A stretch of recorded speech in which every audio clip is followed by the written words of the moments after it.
Pretty excited about today's guest. Dan Solomon is the president of the Mr. Olympia. And the Mr. Olympia means so much to me because that's really where I found my passion on what I want to do with my life.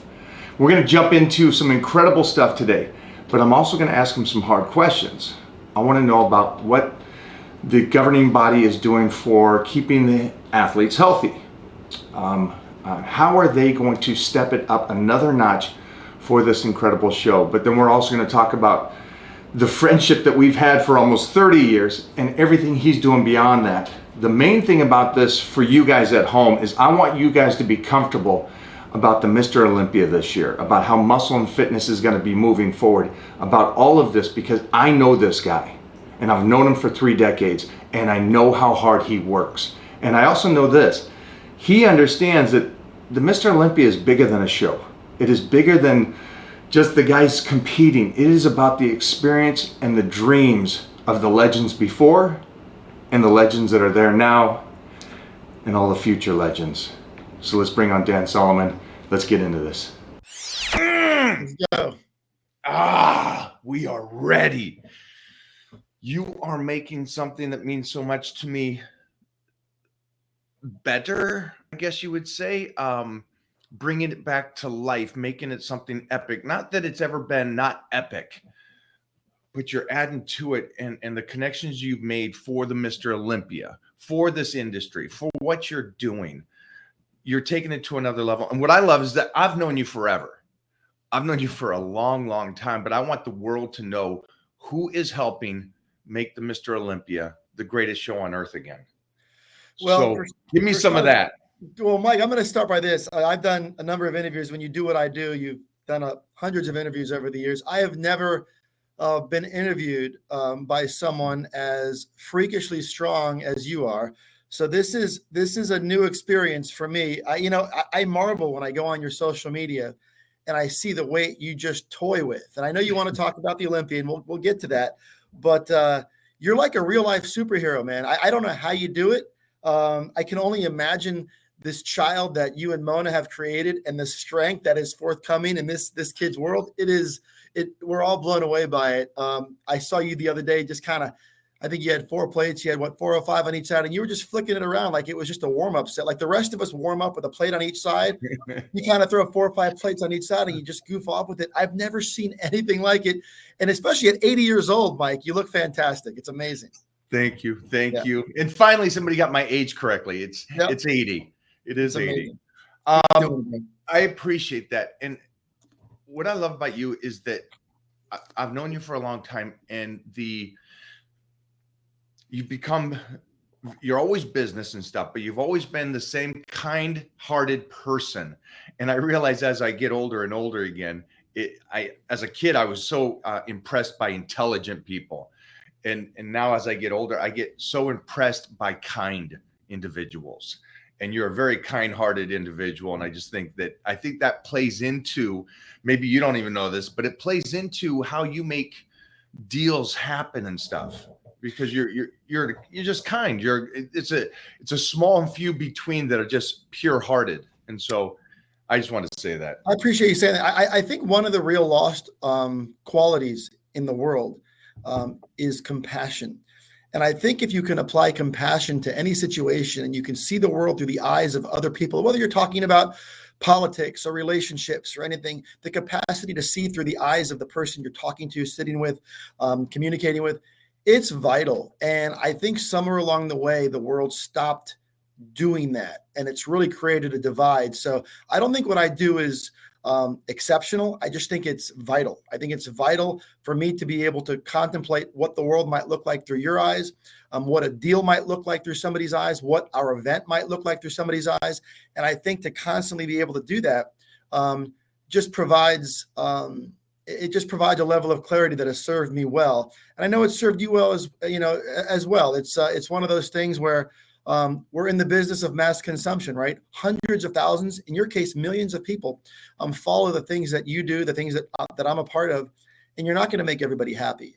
It's impossible. But even those people who you're not going to make happy, you got to show an understanding, a respect for the things that they care about. You try to do the best that you can. In the end, You're going to make a few enemies along the way. It's impossible not to. There's going to be some phone calls that you're not going to get around to returning. There's going to be some people that you're going to feel that are going to feel slighted, but we do the best that we can. At the end of the day, I think compassion is a core quality, and I'd love to see it return, because I know in our parents' and grandparents' generations, compassion was more prevalent than it is today.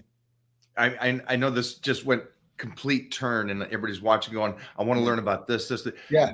I think that is such a true statement of today's society. It's incredible how we go to the no, it's only my opinion that matters. This is all that matters. And I think it's an art that's not even an art, it's just a character flaw that we've lost through these decades, which I agree with you, kind of sucks, because of the fact that we should be as a society or people just more calm and cool and understand other people's traumas. Not everybody's the same. So I appreciate you bringing that up. And I agree that it is a lost character flaw, I guess you would say. And I know that I need to work on that, because there's times that obviously I get the negative people. And sometimes if I'm on cardio, I'll have fun with it. And I know that, like Mona always says, don't even waste your time. Don't even waste your time. But I will take notes from you on this. Well, you know what? I will say this. Mona's right. But I'll also add, as she probably is more times than not, right? But I'll also add that it's incredibly important to be able to laugh at ourselves.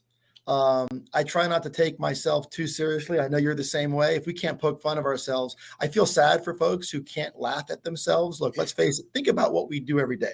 So I get up in the morning and my focus is on many brands, including the Olympia and Muscle and Fitness and other projects that I'm involved with. And I know it's important in many ways. It affects people's lives. Companies are attached to it. Athletes, lifelong dreams, fans, bucket list experiences. It's all important to everybody. But let's not lose sight of what we're doing. There are real things happening in the world. People are trying to find cures for cancer. People are dealing with real life things. People are dealing with tragedies in ways that go far beyond us talking about the way a hamstring inserts into a glute. And I always try to kind of remind myself that we're not trying to save the world here. We're trying to do something. We're trying to make a difference. We're trying to provide positivity the best that we can. But if we can't sort of poke fun and have some perspective on ourselves and allow ourselves to be the sort of the focus of a joke here and there, and you got to have thick skin. And I know your skin on times is at times is thick, and I know on other days it's not so thick. And we're all guilty of that. But we got to be able to laugh at ourselves, and it's so vital, because it'll keep you around a whole lot longer if you can do it. 100%. I'm 100% with you on that. And it's good to have that crew around you that poke fun at you too. Yep. Because like I think my haters think that they're ruthless on me. I'm like, nobody's more ruthless than my friends. Right. Yeah, they're absolutely. And it's a great point that we should be able to make poke fun at ourselves in the health and fitness world, especially because you're right. There's so many more important things that are going on out there we need to, keep the mindset on. So sure. As we continue forward, it's getting close. The Mr. Olympia is getting close. And tell us a bit about the David Pecker moving from there into this next stage, and who is now running and owns the Mr. Olympia. And yeah, just kind of take us into that, how that happened and your involvement, and who is this new individual that the world is only hearing about. And I've got to be spending time with him, but I want you to tell us. Yeah. So for those who haven't followed this, the Olympia is we're going to celebrate our 58th year in Vegas in December. The event, of course, was born in 1965. And I only tell this part of the story just to sort of underscore the amount of time that we're talking about. Along the way, there had been only two owners of the Olympia. Of course, Joe Weider, who founded and created the event. And then in the early 2000s, the Weider family sold the event to American Media, a company that is operated by the aforementioned David Pecker, who you just mentioned. And then, so there had been only two owners of the Olympia in the first, 40 some odd years of the event, or 50 some odd years of the event. And then about 4 or 5 years ago, I was hired by American Media to oversee the Olympia brand, to run it. And shortly after that started, about a year in, I got word that American Media was open to the idea of selling the Olympia. Obviously, large companies, they do deals all the time, depending on a variety of circumstances internally. And David felt that it was a decent time to explore that possibility. And so I just so happened that I knew someone, Jake Wood, who was also a longtime friend of mine, who had expressed interest in owning the Olympia. So I reached out to Jake, and I brought Jake to the table with David and the AMI team. And we were able to put together a deal that made Jake just the third owner of the Olympia in its history. And that deal was completed a few years back. And it was a big win for the bodybuilding industry, because Jake, it was almost as if the event was taken from the corporate world and brought into the world of someone who really has a deep connection with fitness and bodybuilding and building muscle and understanding the athletes, and a real advocate, a genuine and true advocate in it for all the right reasons, is the best way to describe Jake Wood, the new owner. I say new owner, it's been a few years now, of the Olympia. He also acquired, as part of that deal, a portfolio of media assets that includes Muscle and Fitness, Flex Magazine, Muscle and Fitness Hers, and a handful of other media properties that were all rolled into this transaction.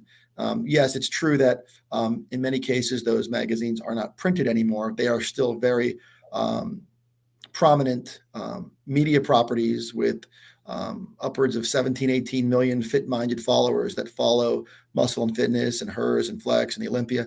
And then, of course, muscleandfitness.com remains a popular destination for fitness enthusiasts. So that's basically what transpired. And to know Jake is to know that you're dealing with somebody who is obsessed with growing the sport, who cares immensely about creating opportunities for the athletes, making sure that our sponsors are treated the right way, making sure that when fans show up and buy VIP tickets, which always sell out real fast, that they feel like they leave town having had a real experience, a real VIP experience.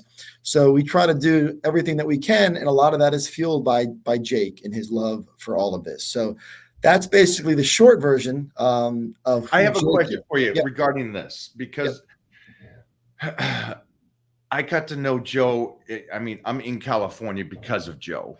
Sure. So, he said, I need you here. And he brought me down. And his love for bodybuilding and the sport and the Mr. Olympia, there was so much passion, not motivation, just pure passion for it through Joe Weider, that he would have done something like this, making money or not making money. And I think when it comes to the root of bodybuilding or working out, there's so many guys that love it because they love it. And if we didn't make a penny from it, we would still do it. And the reason why I'm saying that is because that was the passion I got from Joe. When we were at photo shoots, or we were working out, or he's talking to me about posing, you could feel how much he loved this and how he wanted to give this to the world. And then it moved to the second person we talked about. And for me, I didn't know him. I only knew him through Mona. And it seemed like maybe that wasn't totally the same field.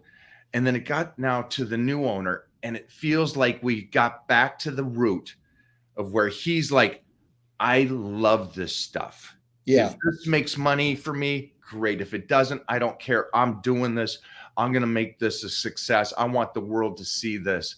And he loves that whole feeling again. I feel like it's probably the best fit for me, meeting them, that this is such a passion for him more than it is a business. Yeah, I think you on that, or I think you said it, Mike. I think you're spot on. And it's funny because a lot of people are quick to criticize AMI and David, but you got to realize in that environment, there's a board of directors to report to. There's P&L and balance sheets and all sorts of fiscal accountabilities that AMI had to be mindful of. That was just the reality of that world. So they had to be prudent with the expenditures and so forth. Now that the event is in the hands of Jake, and he still has to be responsible. In fact, sometimes it's my job to make sure that the budget is managed and that the economics of the event are healthy. So it's amazing. If you guys knew how many times I'll call up Jake and I'll say, Jake, listen, great idea. But if we do that, that's going to create a significant hit financially in this area because it's my job to manage that process. And a lot of times he'll respond quickly. He'll say, you know what? I'll take the hit. The athletes deserve that. And I can't tell you that even happens for prize money. I mean, think about this for a second, Mike. During the pandemic, when no events were happening, when we weren't allowed to sell but a fraction of the tickets, we couldn't get sponsors and exhibitors to come in because nobody wanted to travel. Top line revenue was way down. But in spite of it, I called up Jake one day and I said, Jake, you do realize that nobody would hate you or fault you for cutting the prize money this year because you gotta offset it somehow, right? We give away over $1.6 million in prize money, infinitely larger sum of money than even the second largest show. It's not even close. The Olympia gives away a lot of money. Not only do we do that, but we also pay for flights and hotels and per diem for well over 200 athletes. That number continues to climb. So it's a very significant expenditure and cash layout that we have to incur to put this event on. And when I said to Jake, nobody would fault you for lowering prize money because, quite frankly, this is a tough year in the world. His response is, and I'm not making this up, he says to me, the athletes shouldn't have to pay the price for that. So we kept the prize money the same. That to me, then I'm dead on with this and meeting those individuals. It's and nothing against David Pecker. I knew he was very much a businessman. Yep. But I could see that. I guess you could see the child with the new owner and the whole team is like the child love for this. It's like me for Christmas. I love Christmas. Yep. I'll always be a 10-year-old kid when it comes to Christmas and opening presents. And so I just see that same kind of love. And it's cool that he's also that way with the athletes because I know how hard this is. And if anybody has bodybuilded or done any kind of fitness, the struggle that goes through to get ready for a show. And that's our best of the best. And I would want them, taken care of. And so I think that's just, again, it says who he is as a person. It is. And I think also the one thing that makes Jake unique is it wasn't too long ago that Jake was the fan sitting in row 46 and he showed up. And I mean, I'm going to be honest with you. One of the really cool things about this job is when I go to the Olympia and a fan will come up to me and will embrace me with tears running down their face because they finally made it to the Olympia as a fan, as an observer. And it's the realization of a lifelong bucket list experience, dream for them. And they are moved by it in ways that you can't imagine. Or in the case of an athlete who's trained their entire life for a chance to walk on that Olympia stage, that hollowed, rarefied air of Joe Weider's Olympia stage, and they get to go on that stage. And when you see the way it affects them, or when somebody gets to take a picture with the Sandow Trophy. And I had to stand up, by the way, to pick this up. So this is the Sandow Trophy. This is the award. This is the trophy, Mike, that we present every year to the number one bodybuilder on the planet, along with a $400,000 check. And when you see the way somebody is when they're in the presence of just this thing right here, and but the point being is this event moved people, even companies who exhibit at the Olympia. By the way, that thing's really heavy. I was at Arnold's office the other day. I think it's like 50 pounds, by the way. I'm not even kidding. I was at Arnold's office and we were picking them up and stuff. It was the coolest thing in the world. So I want the world to know, as they're watching this, you're in charge of something that really opens the door to so many dreams and hopes. And I don't think it's such you help and you do this. It's like such a bigger thing. And I don't think people outside of the fitness world realize how much this means to all of us. And so me as a fan still today, thank you for doing the incredible job that you're doing with it. And so I appreciate that. And I know that you guys are pushing hard. How do you see the show changing this year? So I hear some things are happening with, they want to do something about health. Explain that in depth if you can. Yeah, for sure. So, of course, the event in its first year was a bodybuilding competition, right? And then over the years, the whole fitness, physical culture, the whole space has evolved. and there are so many subsections of the fitness world, and it's our responsibility. I know that they've also done a very good job in Columbus with the Arnold of sort of understanding how the physical culture has grown into different categories. And, I'm always quick to give high praise to what Arnold created in Columbus and what they're continuing to do over there. It really speaks to how we've evolved. And here at the Olympia, it's the same focus, it's the same energy, it's the same need to make sure that if a soccer mom or somebody who's passionate about yoga or somebody who's interested in MMA or any of those other physical disciplines, pole fitness, whatever it is, they come to the Olympia, and they need to have a source to connect with at that event. So our whole goal is to make sure that we grow and we evolve as the physical culture, as the world evolves in their passions for fitness. To answer your question, for example, this year, the Olympia Expo, of course, the main event, the main stage production is going to be at Planet Hollywood, right on the Las Vegas Strip in the Zappos Theater, which is inside Planet Hollywood. For those of you guys who don't know, the Zappos Theater is one of the top entertainment venues, certainly in Vegas and even technologically speaking, the world. It's a tremendous opportunity for us to present this event at that theater. But then you go up the road, the Olympia World Fitness Expo is being held at the Venetian Convention and Expo Center. And to think of the early beginnings of this show and sort of the renaissance and the evolution of it, the Venetian is one of the most prestigious, beautiful properties on the planet. And to think that this year's Olympia is going to be held inside that property at their convention center, it just kind of speaks. We have about 400,000 square feet of beautiful space inside a palatial hotel property at the Venetian. We are bringing in more and more new events. We have a great team. Tim Gardner works for us, and he oversees certain development aspects of the expo. Tamer El-Gindi, who's our producer at the Olympia, he does a great job with the stage.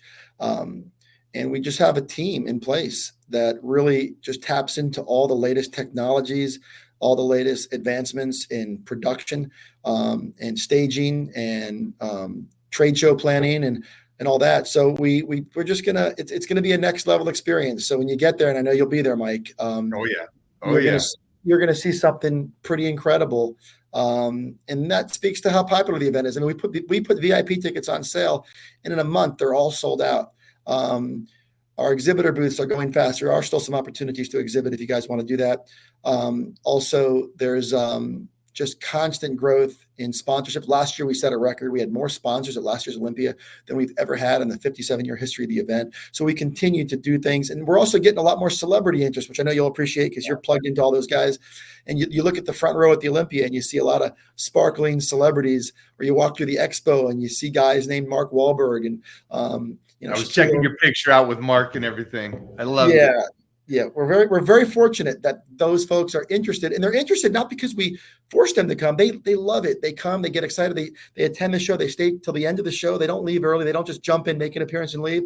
Shaq shows up at the show, sits in the front row, and he does not leave until the champion is crowned. And he has his own opinions of the show. I remember a year or two back, Shaq was sitting there in the front row. The show ends. He walks up to me and he goes, "How come Hadi Choopan didn't win? I had Hadi Choopan winning the Olympia." I love the fact that he had a very detailed explanation as to why he thought Hadi should have won the show. And I just love that these guys are invested in the process. It's amazing. I remember the first Mr. Olympia I went to, it was 1990. And it's interesting thinking back because I was walking through what was basically the expo of it. And it was just, the booths out front of the show itself, and how it's grown to this level is so cool to see, and pulling everything else into it, that it's not just a bodybuilding show. That's not what it is anymore. Now it's a health and fitness expo. Right. And it's a cool thing to see, but it's a cool thing. With that being said, there's so much going on. Where are you right now with the stages of getting this ready and continuing forward with making this even more epic than ever? We're months away now. We are. So the event is less than 3 months out. If you guys, by the way, are planning to go to MrOlympia.com. the event will sell out before this is all said and done. There are still some decent seats to be had. Go to MrOlympia.com, get your tickets. We also have great discounted room blocks available at both Planet Hollywood and the Venetian, depending on, what your focus is for the event. And those are going to shut down pretty soon. But to answer your question, we're at that point in the timeline where we're just kind of buttoning up some things. We had an unusual year because last year the event was in October. This year it's in December. So we had a 14-month event planning cycle. Also, in addition to that, keep in mind, we're planning to put on an event at Planet Hollywood that we thought we were putting on a couple of years ago. Remember, before the quarantine, right when the quarantine sort of started, we had planned to move the event from, if you remember, the Orleans Hotel to the Planet Hollywood. And we spent nearly 8-9 months preparing to put this event on at Planet Hollywood. And because of the pandemic and because of all the shutdowns and the governor of Nevada and all these other variables, we didn't do that. So we feel like we've been planning for this Planet Hollywood Olympia for a very, very long time. So we're excited to finally make it happen. I love that. And you're at this stage, you're getting this ready. You're getting the contestants. You're doing the extra promotion for that. How are you dealing with all the weight of this on you and trying to, I guess, just put on this incredible show, but at the same time, make sure the contestants the competitors are doing well and they're all set up? Because these guys knew they were competing a while ago and there's still new ones coming in. Is that right? Yeah, they're still qualifying athletes. So for the first part of your question, fortunately, the weight doesn't all follow me. I have a tremendous, tremendous team. The folks on my team are the best at what they do in each individual role. We're very fortunate. So it does make my life easier. We feel like we all make each other look good. I try to make my team look good and they try to make me look good, and we're great that way. But yeah, you're right. We're in that sort of point now where we're getting close. We're starting to, we're getting all the qualified athlete contracts out. There's still about another month of events that will qualify additional IFBB pros. To qualify, of course, the IFBB Pro League is the only way you can get to the Olympia. And we are very fortunate to have some great promoters around the world that are continuing to put on tremendous events and qualifying athletes. The athletes, when they walk on stage at the Zappos Theater, they're really going to appreciate a next level experience, and they're going to feel like they are among the best in the world. And I feel like that's our responsibility. Our responsibility is to do everything we can so that when an athlete walks on that stage, they know without question that they are on the stage, the most meaningful, prestigious experience in all of fitness and bodybuilding competition. And that's what we work very hard to do. And you know what? There's certain things that we do that not everybody likes, by the way.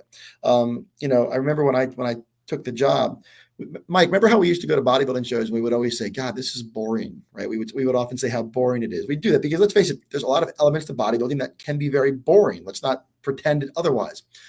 So I got with my team and I said, let's do everything we can to fill this event up with so much sensory overload, so much audio, visual mastery. Let's take full advantage of all the technologies so that nobody leaves that venue saying they might criticize you. They might say, oh, that light was too bright or that speaker was too loud. That's fine. But we don't want anybody to say that it was boring.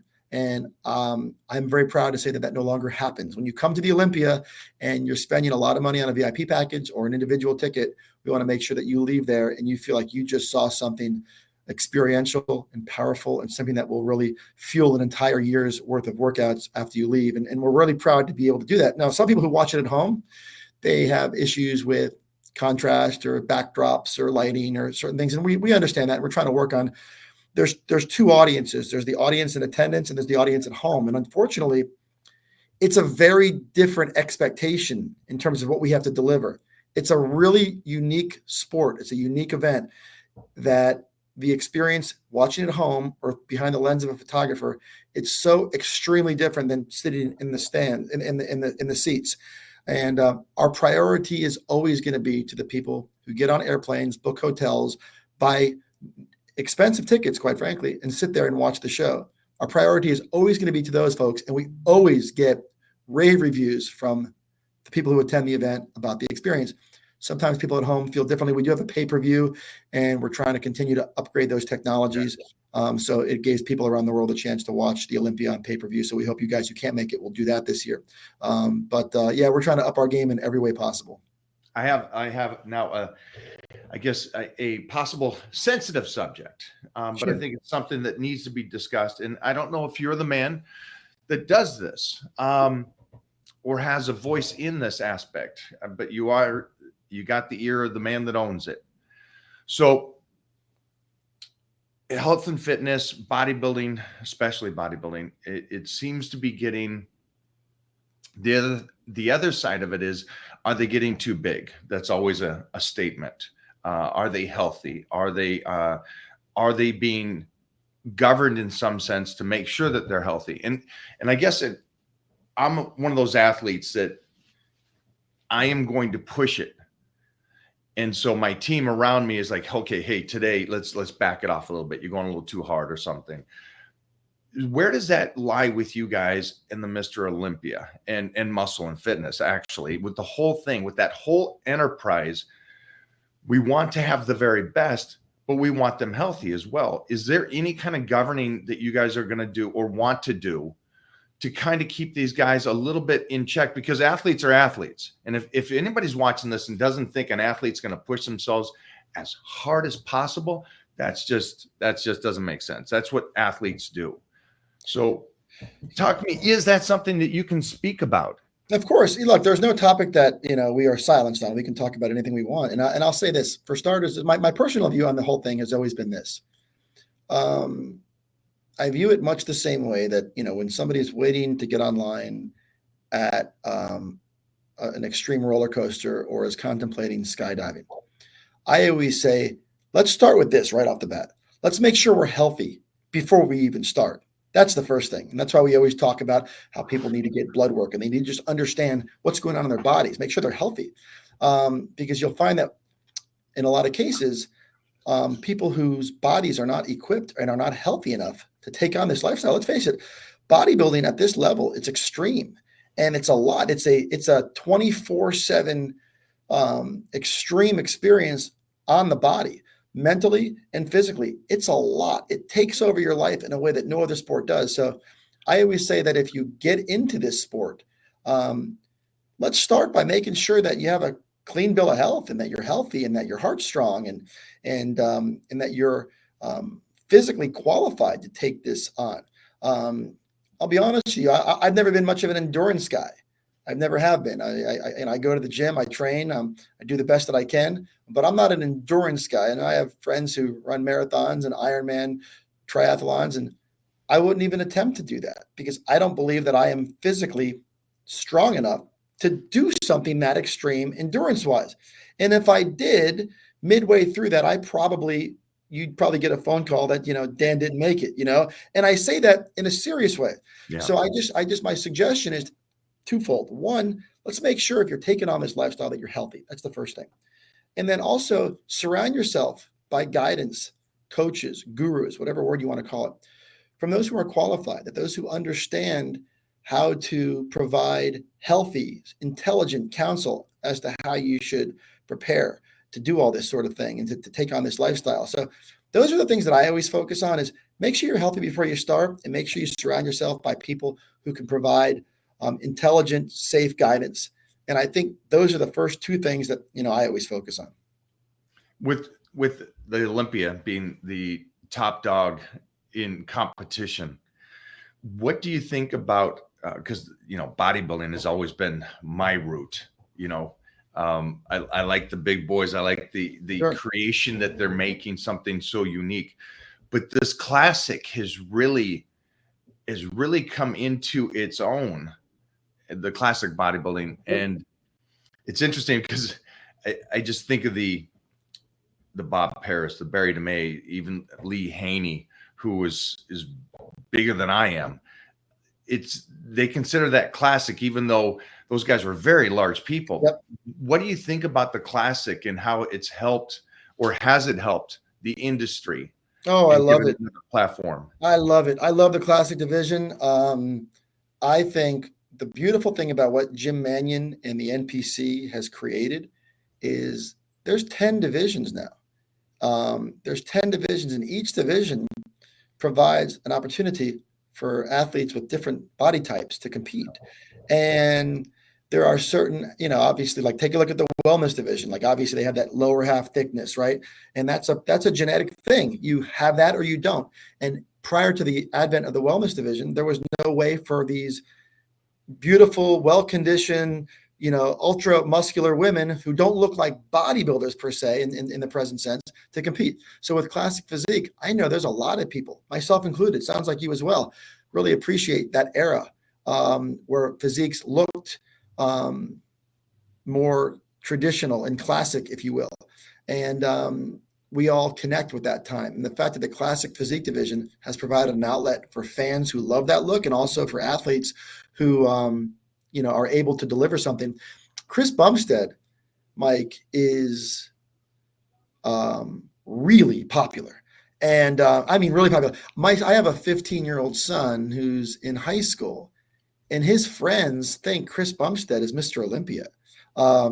It's so funny because look, Big Ramy is a great champion, and he's going to try to defend his title this year. And I'd love to see him, pull that off. It'd be great to see that happen. And he's going to have some real competition. There's a lot of good athletes in the show this year, but there are young folks out there, fans, that will say to my son, your dad knows Chris Bumstead, right? So it's a really big deal what Chris has managed to do with himself. And the way people relate to Chris, and that's not just his physique, it's his overall vibe. He comes across as a regular guy, and he's just kind of one of us, right? But he's built this physique that everybody kind of connects with. So I love the classic division. I love what Chris and a lot of his, top level rivals have done to make the classic really, really exciting.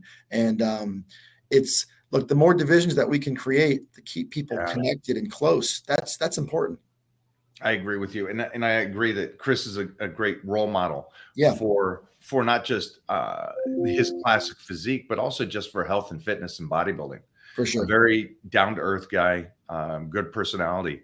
With that being said, I know that there's the root of, and you even kind of said it, the Mr. Olympia is still considered the bodybuilder. So how do you separate, and again, if you can, how do you separate the decisions for this? Because it seems as though, and again, the masses always win. So it's the percentage of who likes what. And there's a percentage that love bodybuilding, the root of it, the biggest guys out there, the mass monsters, I guess you would say. But the classic physique is coming on so strong that it seems to be, and I could be wrong, it seems to be one of the forefronts of the draw now. It is. And again, the reason I said the masses rule, because of the fact that that's more of a physique that the mass of society would like, those guys up there. I train with Breon, and his physique is just, I'm working out with him, and I'm like, that is an art piece that I am training with. Yep. It is a beautiful art piece. And so, but it's also something that I think all levels of people can go, that's appealing to me. How do you see the future with this, with the masses going, hey, I think the classic is the future in that aspect? Because that's what I hear. That's what I hear people saying. And again, I'm an old school guy. So for me, I'm always going to be in love with what you can create in an entire mass. So it's an interesting question. So there's two ways to look at this. As a division, there's no question that classic physique is gaining serious momentum. And that is undeniable. And we love that because we want all the divisions to continue to grow. So if you're buying stock in a division, buy stock in classic physique. There's no question. The one thing that cannot be denied, though, is that the individual competitors in the big division, in the Mr. Olympia division, are still the bigger draw.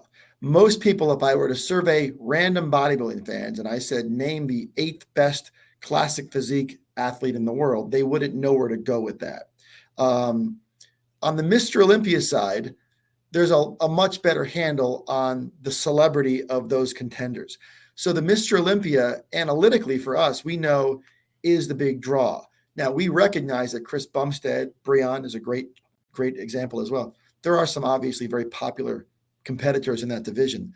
But the math still shows that people are showing up to the Olympia in numbers. I guess here's the simplest way to put it.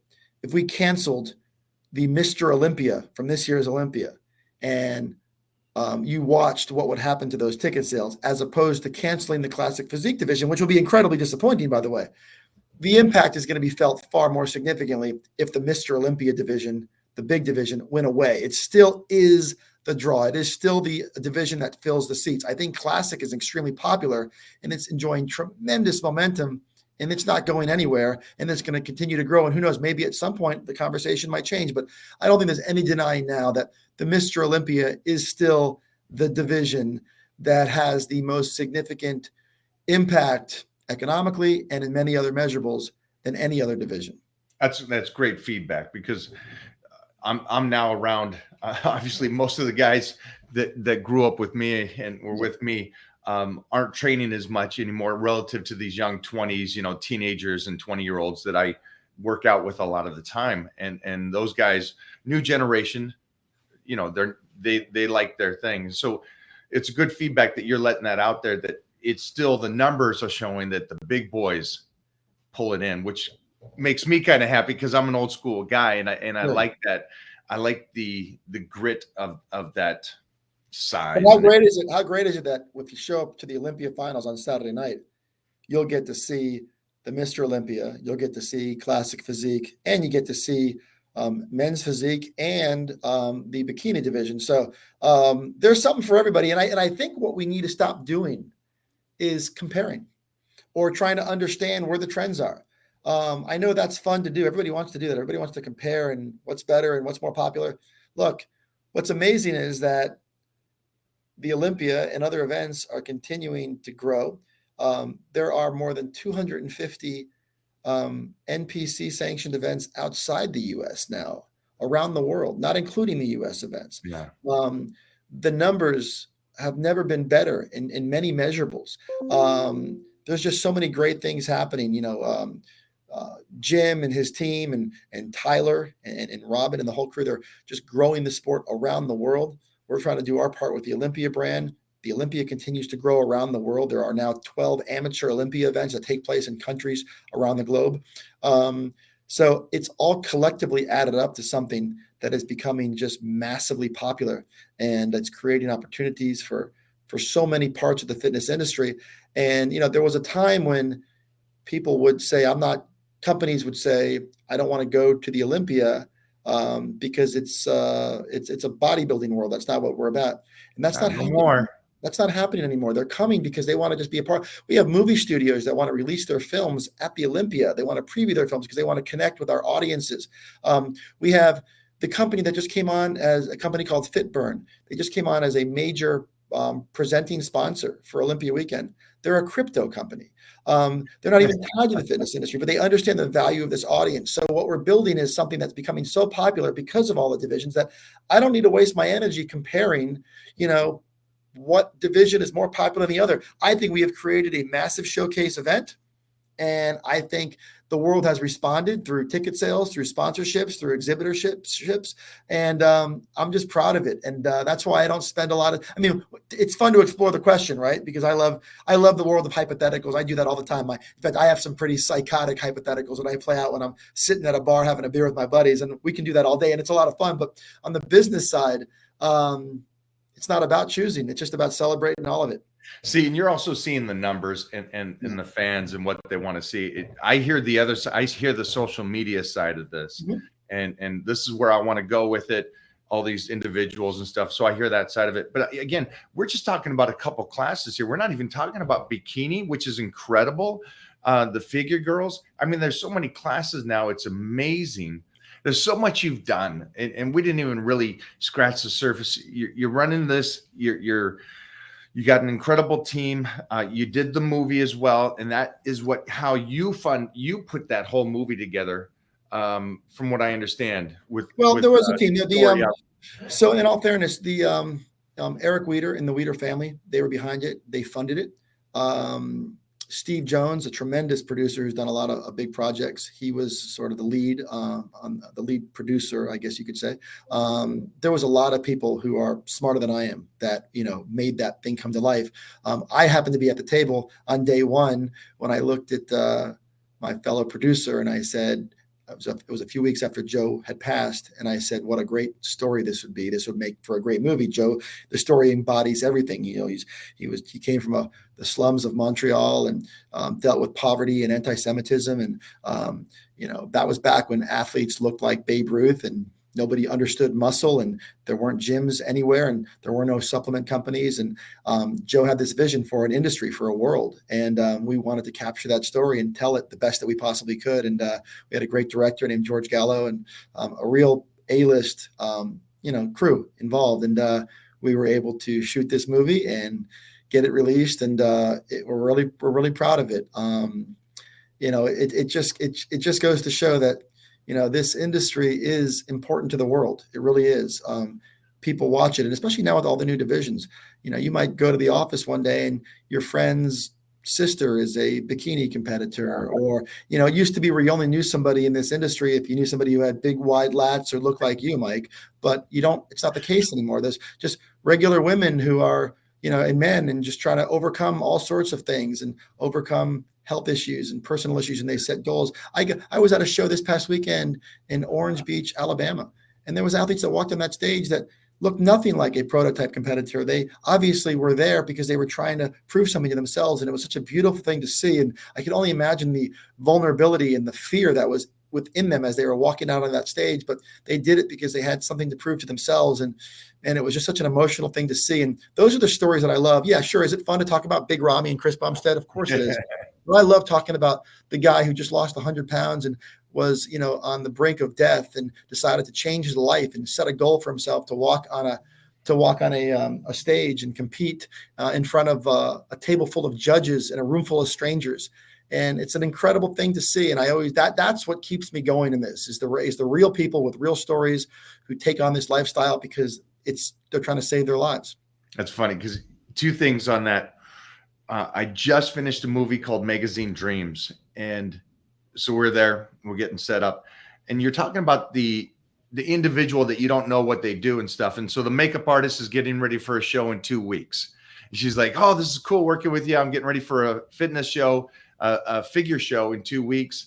One of the guys that was running the cameras getting ready for a competition in physique. And it's like, you would never, but there's so many more categories. So the guy that has the regular job or whatever it is still getting ready for shows, which is a cool thing. But the second thing you said is the individuals being allowed to drop 100 pounds and get on stage.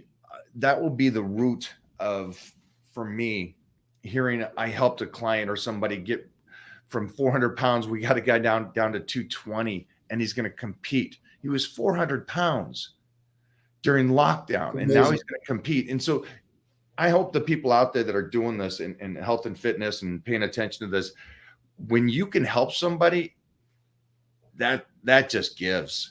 And you're not getting nothing for it. You're just helping them get ready for a show. But the energy of helping change a person's life is tremendous. And you're doing that by making this show the greatest show on earth again. And it's a cool thing for me to see.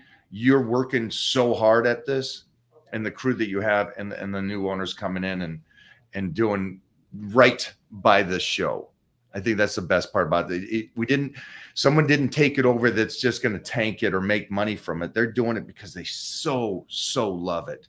Well, I appreciate you saying that. And like I said, there's enough credit to go around from Jake and our entire team. And we're just very fortunate to be surrounded by people who get it and understand it.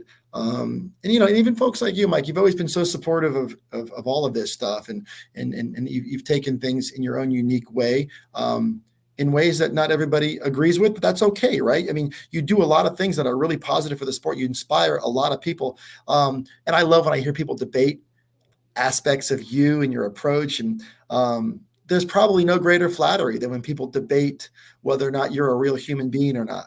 And I love that, because I can tell you and anybody who's viewing this that Mike is a very real, very authentic person, and what he says is real. And I'm saying that not because I'm with you, and I wouldn't be doing this interview if I didn't feel that way about you.